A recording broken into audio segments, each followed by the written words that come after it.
ओकाड़ा की तहसील रेनाला खुर्द में मुखैर हजरात की जानिब से एक ऐसा इदारा बनाया गया है जहां गरीब घरों की बच्चियों को हुनरमंद बनाया जाता है। इस इदारे में क्या क्या हुनर सिखाए जाते हैं, ये इदारा कैसे काम करता है, इसी पर मजीद बात करते हैं। हमारे नुमाइंदे राव नदीम हमारे साथ मौजूद हैं। जी राव, बताइएगा ख़वातीन और बच्चियाँ क्या हुनर सीख रही हैं?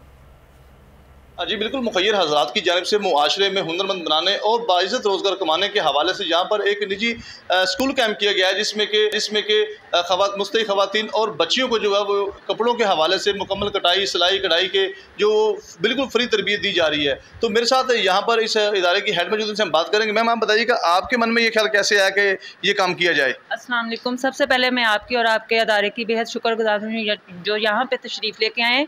इस अदारे की ख्वाहिश मेरी मदर इन लॉ हैं जो कनाडा में मुकीम है, वो इस अदारे को सपोर्ट कर रही हैं। यहाँ पे 50 बच्चियाँ माशाल्लाह सिलाई कढ़ाई का हुनर सीख रही हैं ताकि ये आगे चलकर अपना रोज़गार चलाएं। जी, जैसा कि आपने इदारे के हेड की बात सुनी, मेरे साथ टीचर भी मौजूद हैं, उनसे हम जानेंगे। आप बताइएगा जी, क्या काम सिखाया जा रहा है यहाँ पे? बच्चियों को किस तरह से तरबियत दी जा रही है? बच्चियों को लेडीज़ जेंट्स सब माशाल्लाह कपड़े सिखाए जा रहे हैं और यहाँ से 50 बच्चियाँ ज़ेरे तालीम है और 25 ठीक है। बहुत शुक्रिया राव नदीम आपका।